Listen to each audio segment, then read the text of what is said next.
Cuidado com as investidas do adversário. Êxodos 17, de 13 a 16. E Josué desbaratou a Amaleque e a seu povo a fio de espada. Então disse o Senhor a Moisés: escreve isto para a memória num livro e repete-o a Josué, porque eu hei de riscar totalmente a memória de Amaleque de debaixo do céu. Moisés edificou um altar e lhe chamou: o Senhor é a minha bandeira. E disse: porquanto o Senhor jurou haver guerra do Senhor contra Amaleque de geração em geração. Na verdade, esse contexto começa um pouco antes, lá no versículo 8, mais ou menos. É interessante ler todo o contexto. Despertemos em relação à oração e à vigilância por causa das astutas ciladas do adversário. Ele não desiste jamais, apenas dá uma recuada tática para mudar de estratégia. Por isso, nas horas de aparente tranquilidade, devemos redobrar a oração e a vigilância.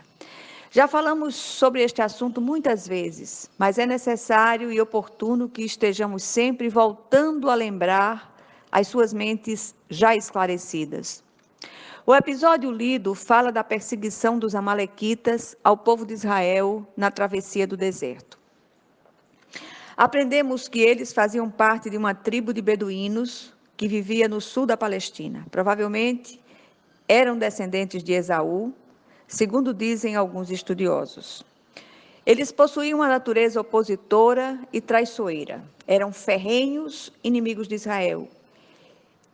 Eles são considerados um tipo de Satanás nas Escrituras Sagradas. Esse texto mostra a vigilância que devemos ter, bem como as estratégias que devemos usar nas lutas contra os nossos opositores, os amalequitas modernos, que estão por toda parte e não se cansam de tramar contra o povo do Senhor. Muitas vezes, os amalequitas estão dentro de nossa própria casa, dentro de nossas igrejas. Estejamos atentos. A jornada do servo de Deus nesta terra é uma contínua batalha. O nosso adversário não nos dá trégua.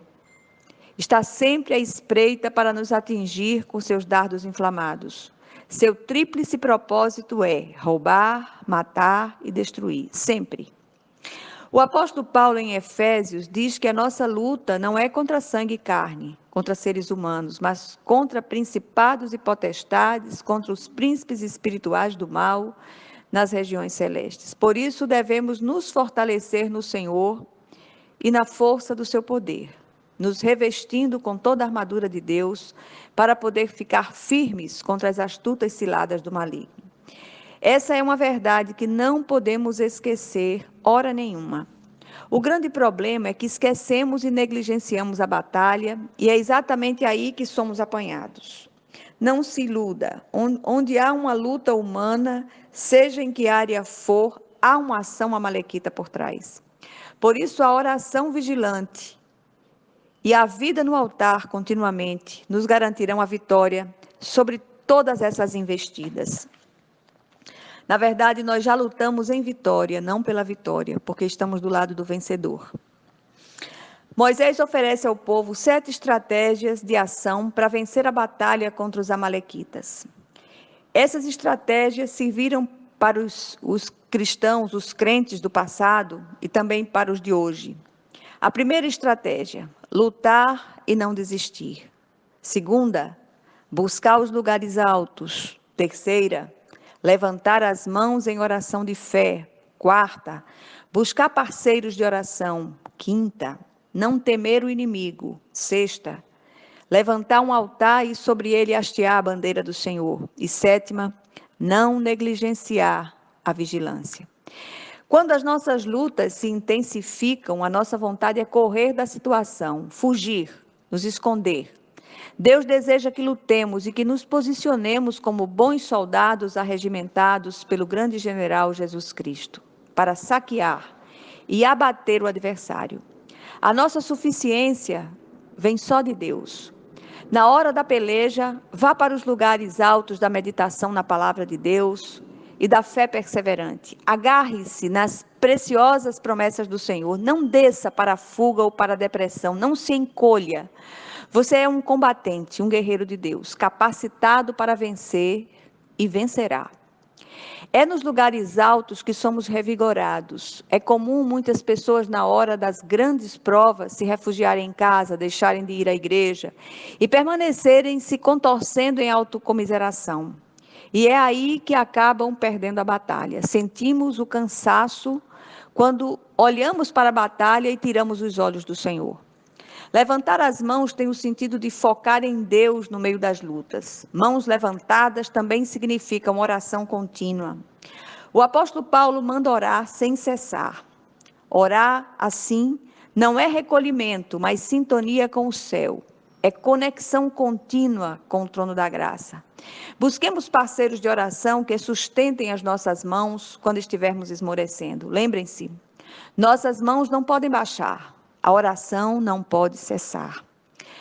Pode muito por sua eficácia a súplica de um justo. Imagine muitos justos orando em unidade por uma mesma causa. O nosso adversário já é um derrotado, porque a boca do Senhor o disse. Não precisamos temer suas investidas, ele se levanta para cair. Quanto a nós, somos mais que vencedores, repito, por meio de nosso Senhor e Salvador Jesus Cristo. Levantemos a bandeira do Senhor. Qual a bandeira que você defende? Quais as suas insígnias? Jeová Nissi significa o Senhor é a minha bandeira. Não podemos nos envergonhar do Deus ao qual servimos. E essa bandeira tem que ser hasteada no alto das nossas vidas, para que todos saibam quem é o Deus a quem servimos. Jesus falou aos seus discípulos que eles deveriam vigiar e orar para não caírem em tentação, porque o espírito está pronto, mas a carne é fraca. Que possamos pedir graça ao Senhor para vigiar sempre. A duração da guerra é o tempo de vida que temos sobre a terra. Oremos e vigiemos e hasteemos a bandeira do Senhor. Amém.